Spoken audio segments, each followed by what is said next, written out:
Okay, welcome everyone. तो आज का जो टॉपिक है वो है हमारा कैश फ्लो। देखो, ये चैप्टर क्लास 12 का पॉइंट ऑफ व्यू से वेरी वेरी इंपॉर्टेंट है, वेरी वेरी इंपॉर्टेंट बोल सकते हैं। In fact after class 12 also it will help you in graduation. अगर मैं MBA करो तब भी हेल्प करेगा, M.Com करो तब भी हेल्प करेगा। इन कॉम्पिटिटिव एग्जाम में भी यहाँ से बहुत सारा क्वेश्चन पूछा जाता है, ठीक है। तो अभी फ़िलहाल हम लोग क्लास 12 में है, तो 12 का बात करते हैं। 12 में कैश फ्लो 6+2 मार्क्स का वेटेज लेके आता है एग्ज़ाम में। 6 मार्क्स का क्वेश्चन आएगा, 2 मार्क्स का MCQ आएगा। डेट मीन्स इस टॉपिक से 8 मार्क्स का क्वेश्चन बन के आएगा। तो समझ जाना कि आउट ऑफ 80 मार्क्स ये 8 मार्क्स लेके रखा है। डेट मीन्स अगर मैं परसेंटेज वाइज लूँ, डेट मीन्स वो 10% मार्क्स लेके रखा है कैश फ्लो, ठीक है। तो इसलिए थोड़ा सा इसको ध्यान देना। और रहा इस टॉपिक को मैं डिटेल में समझा दूंगा, सो दैट तुम लोग को ये प्रॉब्लम ना हो कि एग्जाम में मार्क्स कैसा आएगा, ठीक है। स्टार्ट करते हैं। तो यार ना, कैश फ्लो इसका मतलब होता है इनफ्लो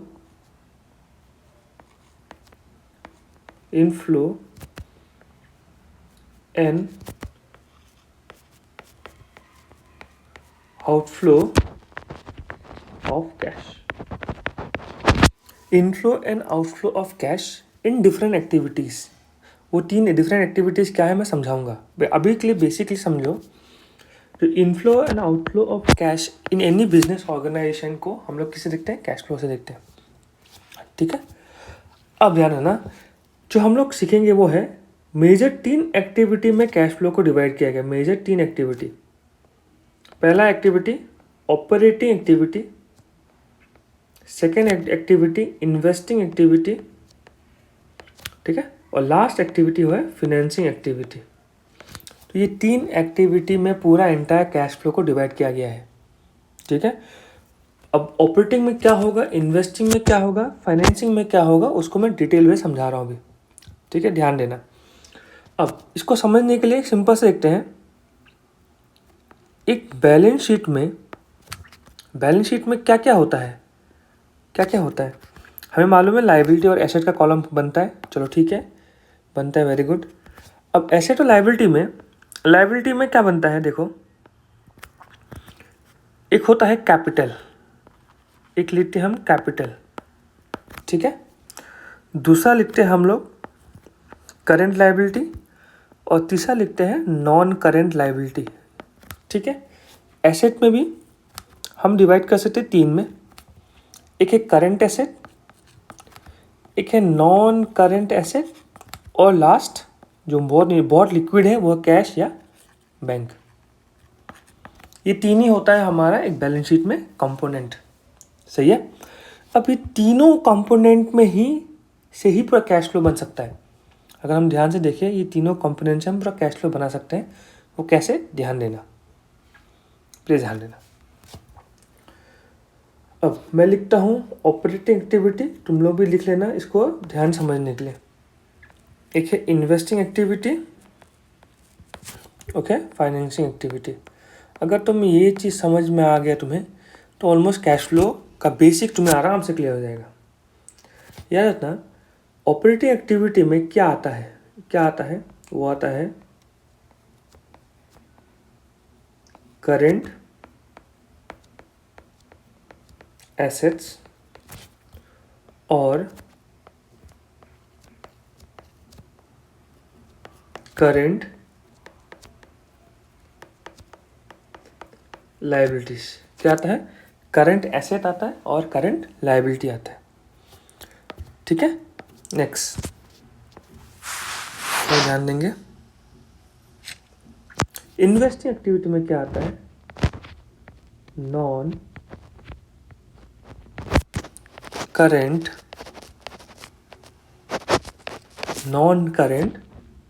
एसेट्स, ठीक है। नेक्स्ट हमारा क्या बचा? Financing activity. ध्यान देना, तो अगर मैं ध्यान से समझूँ, यहाँ पे ध्यान से समझो कि आपने क्या बताया था। करेंट लायबिलिटी हो गया ऑपरेटिंग, फिर करेंट एसेट हो गया ऑपरेटिंग, नॉन करेंट हो गया इन्वेस्टिंग, तो बचा क्या है, नॉन करेंट लायबिलिटी बचा है, कैपिटल बचा है और कैश एंड बैंक बचा है। ये तीनों बचा है, तो हम लोग क्या करेंगे, ये तीनों को यूज़ करने की कोशिश करेंगे। देखो कैसे, इसमें क्या आएगा, इसमें आएगा कैपिटल, ठीक है, कैपिटल। बैलेंस शीट के भाषा, शेड्यूल 3 बैलेंस शीट के भाषा में क्या होगा, शेयर होल्डर्स फंड, ठीक है, शेयर होल्डर्स फंड आता है बैलेंस शीट के शेड्यूल में। नेक्स्ट क्या आएगा तुम्हारा, non current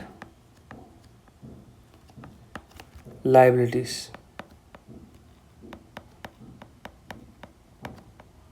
non current liabilities, ठीक है।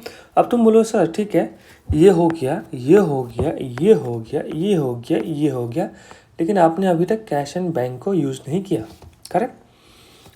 जो सबसे इम्पोर्टेंट पॉइंट मार्क करना है वो है कैश स्लैश बैंक जो भी होगा, इसको ये तीनों एक्टिविटी में दिस तीनों एक्टिविटी में यूज़ नहीं करते, ये तीनों एक्टिविटी में यूज़ नहीं करते।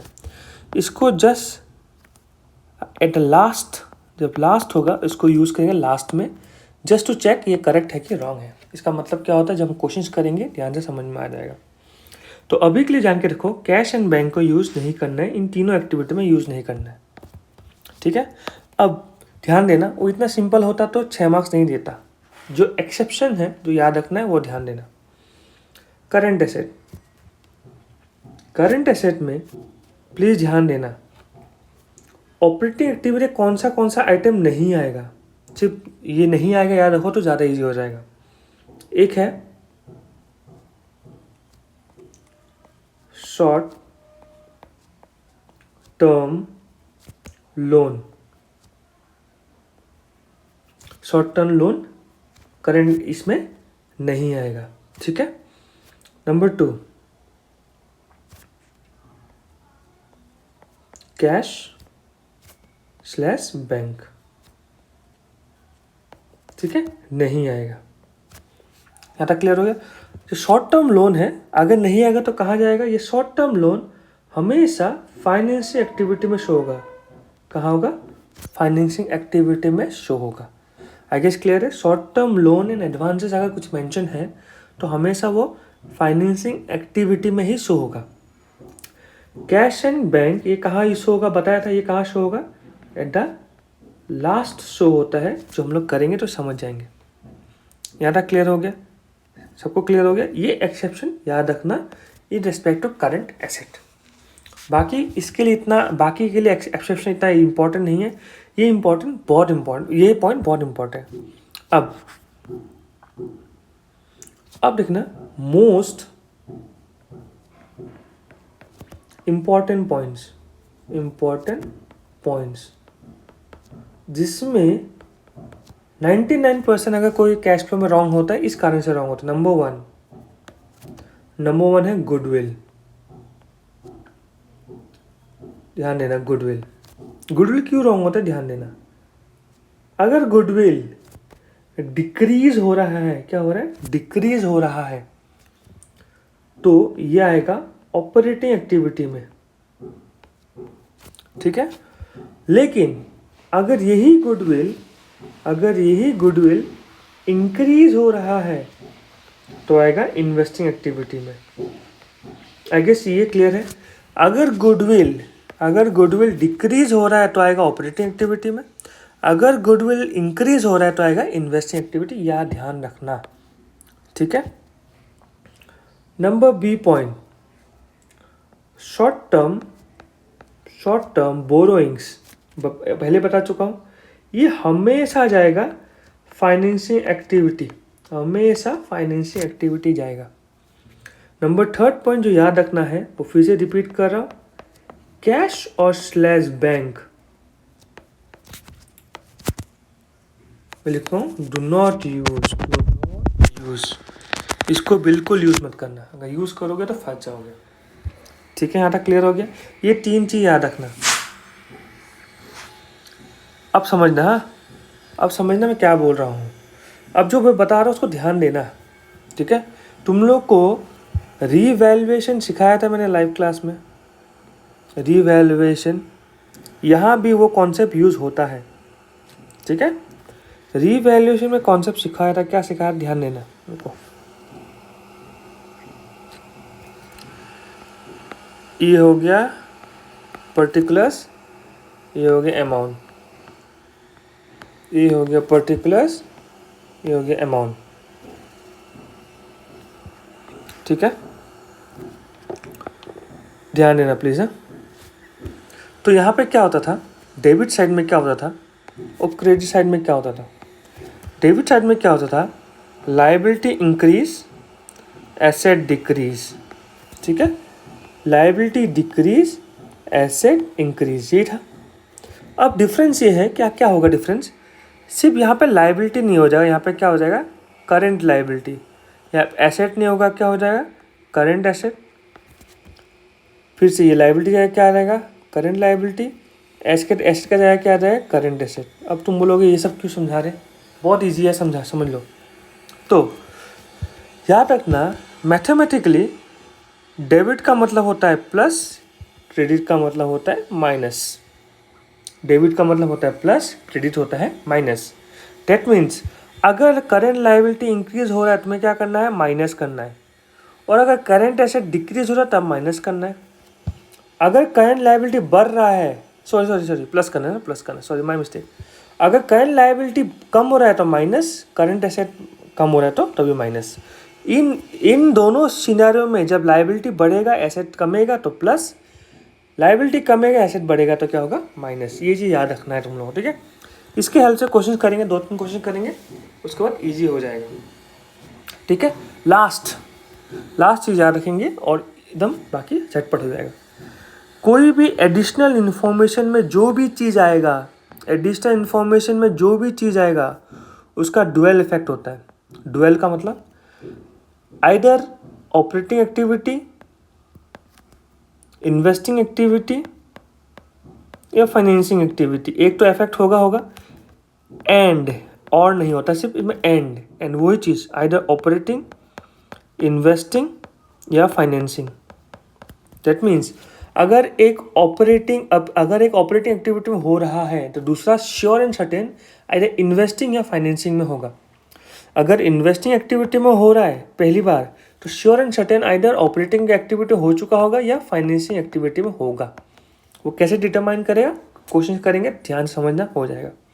तो आज के लिए बेसिक से स्टार्ट करते हैं, ज़्यादा टफ क्वेश्चन में नहीं लेते, बेसिक लेते हैं, ठीक है।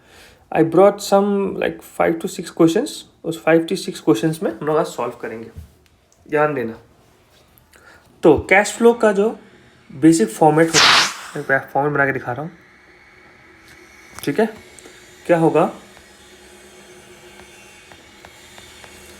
कुछ आवाज़ आ रहा तो डिस्टर्ब मत होना, कुछ कंस्ट्रक्शन चल रहा है। पर्टिकुलर्स, ठीक है, और 2 अमाउंट कॉलम हमारा इम्पॉर्टेंट होता है। पर्टिकुलर्स और 2 अमाउंट कॉलम हमारे लिए इम्पॉर्टेंट होते हैं, ठीक है। एग्ज़ाम में कॉलम बनाना मत भूलना, 2 अमाउंट कॉलम इम्पॉर्टेंट होगा, पर्टिकुलर्स और 2 अमाउंट कॉलम, ठीक है। याद रखना कि पहला कॉलम जो होता है, ये पहला कॉलम यूज़ करने के लिए होता है सिर्फ ओनली फॉर डिफरेंट एक्टिविटीज़ का मतलब क्या है, इसमें ऑपरेटिंग यूज़ होगा, पूरा ऑपरेटिंग एक्टिविटी का जो भी फाइनल आंसर होगा वो इस सेकेंड यूज़ में होगा। मतलब ये सेकेंड है, इसमें सिर्फ फाइनल आंसर यूज़ होता है, सिर्फ फाइनल आंसर लिखा जाता है। अगर इन्वेस्टिंग करें यहाँ इन्वेस्ट लिखेंगे, लेकिन फाइनल आंसर जब आएगा तो फाइनल आंसर यहाँ लिखेंगे, ठीक है। फाइनेंसिंग करेंगे, फाइनल आंसर जो आएगा यहाँ लिखेंगे, ठीक है। तो आई गेस सबको समझ में आ गया, जो फाइनल आंसर है उसको लिखना है बाहर, ठीक है। इसको फिलहाल के लिए मैं मिटा देता हूँ, ऐसे हम क्वेश्चन सॉल्व करेंगे अभी, ठीक है। देखो, ठीक है, तो सॉल्व करते हैं ये अमाउंट और ये अमाउंट, ठीक है। अब ध्यान देना, फॉर्मेट समझा रहा हूँ, ऐसे तुम लोग ध्यान देना, सबसे पहले हमें लिखना पड़ेगा ए लिखना, फिर लिखना ऑपरेटिंग एक्टिविटी। मैं ये जो ऊपर लिखना पड़ता है कैश फ्लो एज ऑन वो समझा दूंगा, अभी इतना इंपॉर्टेंट नहीं है, अभी बेसिक्स अंदर का समझ लो। लिखना है ऑपरेटिंग एक्टिविटी कैपिटल में लिखना है, ठीक है। फिर लिखना है नेट, ध्यान देना, नेट प्रॉफिट स्लैश लॉस, जो भी एग्जाम में क्वेश्चन में लिखा होगा net profit slash loss before tax, ये लिखना होता है हमें, ठीक है। Net profit and loss before tax, और इसका अमाउंट का लिखना था फर्स्ट कॉलम में, ठीक है। इसके बाद जो बनता है वो बनता है एडजस्टमेंट। मैं जब सॉल्व करूंगा शॉर्टकट यूज करूंगा, अभी के लिए सिर्फ लंबा दिखा रहा हूं। Adjustment of non cash and non operating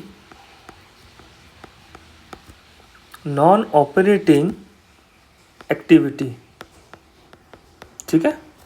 इसका जो भी आंसर्स होते हैं इसको अंदर लिखा जाता है, ठीक है, और as a whole sum up करके इसको फर्स्ट कॉलम में लिखा जाता है। इसमें क्या आता है वो समझाऊंगा। फिर फिर क्या होता है, इसको और इसको प्लस करके जो भी आंसर आएगा वो यहाँ लिखा जाएगा, ठीक है। जो भी आंसर आएगा वो यहाँ लिखा जाएगा, और इसके अगेंस्ट में लिखा जाता है ऑपरेटिंग प्रॉफिट बिफोर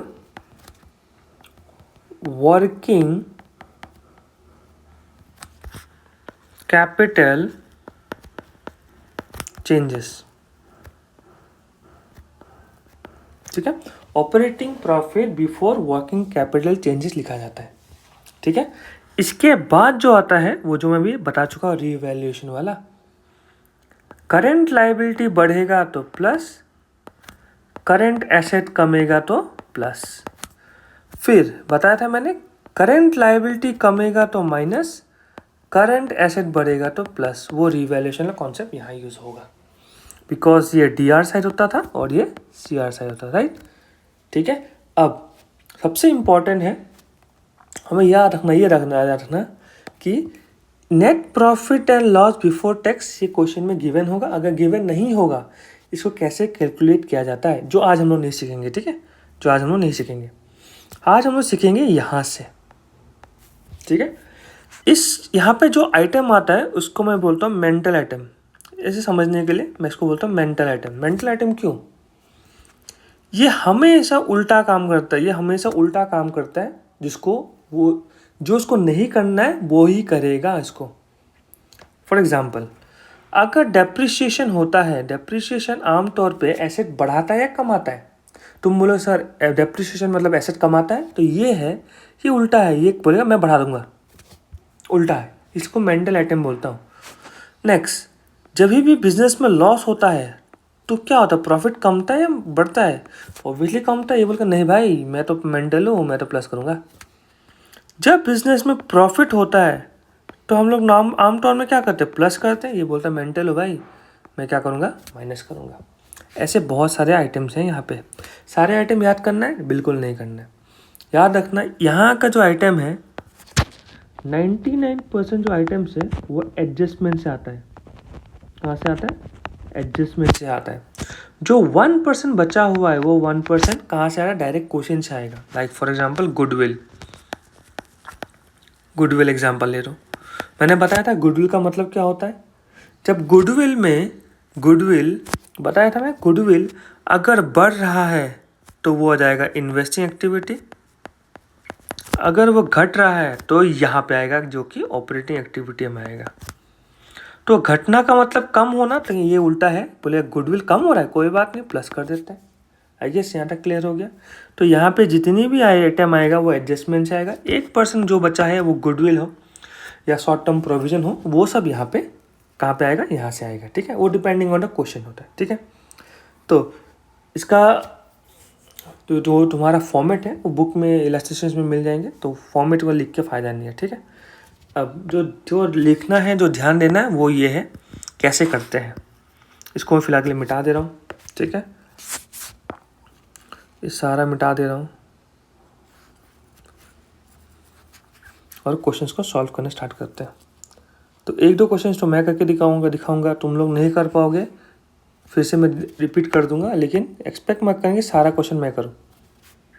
और सेकंड पॉइंट, घर में प्लीज़ जो भी होमवर्क्स मिलते हैं, ऑनलाइन क्लास अगर कोई लाइव कर रहा है, अगर यहाँ भी यूट्यूब में देख रहे हो, तो जो भी होमवर्क होता है उसको घर में ट्राई कर, फिर सॉल्यूशन देखना, ठीक है। यहाँ पे ऑपरेटिंग एक्टिविटी को फुल लिखना है, मैं शॉर्ट कर लिख रहा हूँ, ठीक है।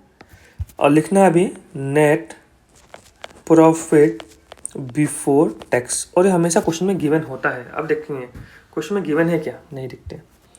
On March 31st, 2025, Shiva limited indicate a profit of 1,27,000 after considering the following item। मतलब हमें प्रॉफिट गिवन है, कितना गिवन है, 1,27,000 इज आवर प्रॉफिट, हो गया।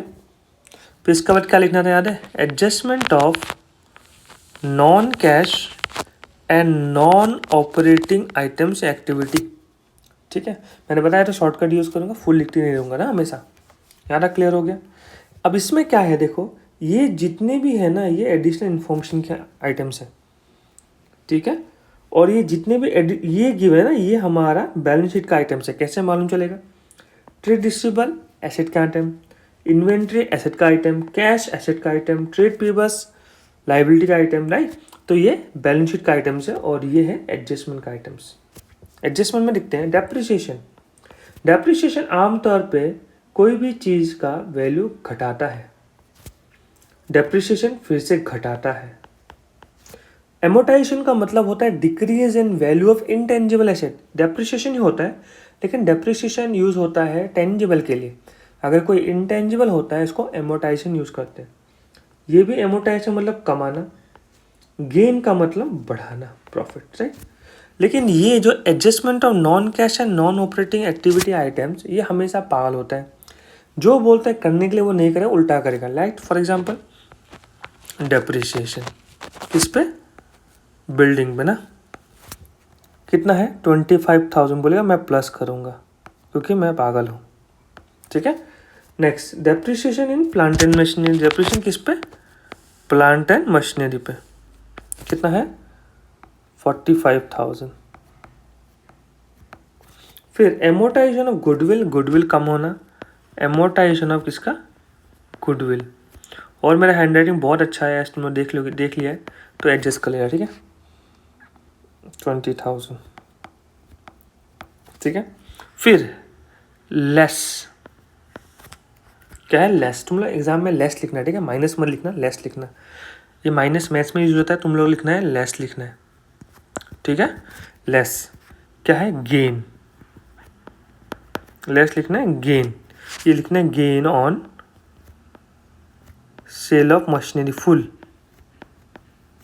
ठीक है। मैं शॉर्टकट लिख रहा हूँ, कितना है 12,000। और ऑलवेज रिमेंबर जब भी कोई माइनस में होगा इसको ब्रैकेट डालना है, S11 में बता चुका हूँ। इसको माइनस करो तो 4, 5, 6, 70, 70, 80, 90 हो गया, तो ये कितना होगा 78,000, ठीक है। अब क्या करना है, प्लस करना है, बताया था प्लस करना है। जब मैं प्लस करने की कोशिश करता हूँ तो मुझे क्या मिलता है, 205,000, मतलब कितना मिलता है 2,05,000। 8 + 7 5 होता है, 0 हो गया 2, ठीक है। इसमें लिखना है क्या है, ऑपरेटिंग प्रॉफिट, एज ये पॉजिटिव में है, operating profit before working capital changes. ये अगर लिखना है तो वीडियो को रिवाइंड करो, वहाँ पे लिख के रखा था ना। अब देखना है यहाँ से, ध्यान देना यहाँ पे क्या आएगा। फिलहाल के लिए मैं रीवैल्यूएशन में पुट करके दिखाता हूँ, नहीं बनाए एक बार प्रैक्टिस हो जाए तो बिना बनाए भी कर पाओगे। ट्रेड रिसीवेबल एसेट पहले था 35,000, अभी हो गया 45। पहले देखो 24, 25 ना, पहले 35 था अभी 45 हो गया, मतलब बढ़ गया। तो ट्रेड रिसीवेबल ऐसे होता है, यहाँ आएगा कितना आएगा, कितना बढ़ गया 10,000। सिर्फ वो जो इंक्रीज हो रहा है डिक्रीज हो रहा है वही मतलब है। नेक्स्ट इन्वेंट्री, इन्वेंट्री का स्पेलिंग होंगे IN होता है नीचे। इन्वेंट्री, इन्वेंट्री एसेट होता है। 75,000 था, 69 हो गया, डेट मीन्स कम हो गया ना। तो इन्वेंट्री कितना हो गया 6,000। इन्वेंट्री कितना हो गया 6,000, 6,000 नहीं सॉरी, हाँ 6,000 सही है 6,000। नेक्स्ट कैश तो आता नहीं है कभी भी। ट्रेड पेबल्स लाइबिलिटी पहले 30 था, अभी कितना 32 बढ़ गया, तो ट्रेड पेबल्स कितना हो गया 2,000। एक्सपेंस पेबल मतलब लाइबिलिटी पहले 10 था, अभी 5 हो गया, कम हो गया। एक्सपेंस पेबल कितना 5,000। बैंक ओवरड्राफ्ट पता है था, बैंक ओवरड्राफ्ट या बैंक लोन नहीं आता यहाँ पे, ठीक है। तो यहाँ पे 2 प्लस में है because debit represent plus, credit represent minus. तो हम लोग को स्टाइल में लिखना है, क्या लिखना है, सबसे पहले ऐड लिखते हैं। ऐड में क्या लिखना है, इंक्रीज इन, फुल लिखना है तुम्हें, ठीक है। इंक्रीज इन करेंट लाइबिलिटी, क्या नाम है इंक्रीज इन करेंट लाइबिलिटी, इसका नाम क्या है ट्रेड पेएबल्स। तो लिखना है ट्रेड पेएबल्स फुल में, ठीक है। कितना है 2,000 क्लियर है। फिर डिक्रीज इन करंट एसेट, क्या नाम है इसका, करंट एसेट का नाम इन्वेंट्री, कितना है 6,000, ये हो गया प्लस में, ठीक है। स्पेस नहीं बचा ना, स्पेस नहीं बचा, थोड़ा हैंड राइटिंग छोटा करना चाहिए था। ट्राई करें क्या इसको, ऐसे मूव कर सकते हैं तो देखते हैं, इसको मूव कर सकते हैं तो अच्छा लगेगा। हाँ मूव कर सकते हैं, रुको रुको, हाँ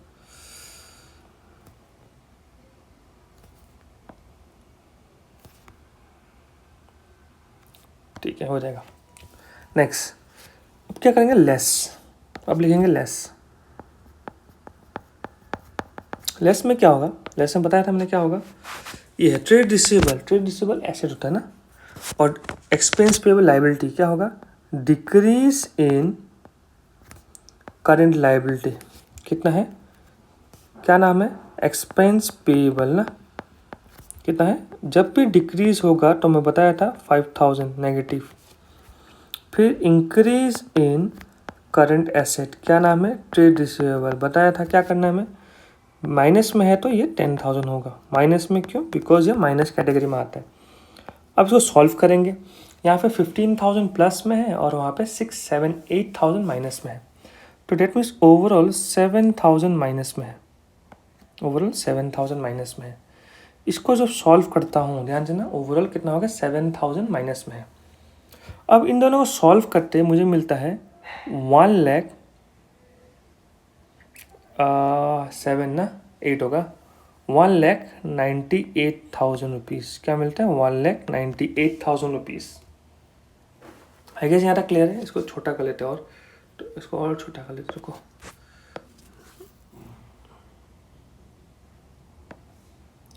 ठीक है, हमें मिलता है 1,98,000। अब देखो सबसे पहले ये समझो, ये जो 1,98,000 आया वो पॉजिटिव है कि नेगेटिव है। और मैं बताया था जब ये ख़त्म होता है वो ख़त्म वाला आंसर लिखा जाता है, ठीक है। अब बताओ 1,98,000 वो पॉजिटिव है कि नेगेटिव है। तुम लोगों को पॉजिटिव है बिकॉज सॉरी, तो ये भी पॉजिटिव था, ये भी पॉजिटिव था, ये भी पॉजिटिव था, ये माइनस करने से कोई नहीं, पॉजिटिव है। जब पॉजिटिव आएगा उसके अगेंस्ट में लिखना क्या है, लिखना है cash flow from operating activity, इसको लिखना है, इसके अगेंस्ट में लिखना है cash flow from operating activity. और ये पहला क्वेश्चन तुम्हारा सॉल्व हो गया, ठीक है। पहला क्वेश्चन है इसलिए थोड़ा टाइम लगा, थोड़ा आई थिंक 10-15 मिनट का क्वेश्चन होगा। नेक्स्ट क्वेश्चन से इजी हो जाएगा। पहला वीडियो में सिर्फ एक ही क्वेश्चन होगा, ठीक है। सेकंड कंसेक्यूटिव वीडियो में मैं एक वीडियो में 3-4 क्वेश्चन करा दूंगा। आई गेस ये सबको समझ में आ गया। मैं सिर्फ इतना एडवाइस दे दूँगा कि इसको रिपीटली 2-3 बार देखो, जो चीज़ समझ में नहीं आए उसको रिपीटली देखो, ठीक है। फिर नेक्स्ट क्वेश्चन में इसको इम्प्लीमेंट करना कोशिश करना, ठीक है। नेक्स्ट वीडियो में तुम्हें 2-2 क्वेश्चंस मिलने स्टार्ट हो जाएंगे, ठीक है। चलो अभी के लिए बाय बाय।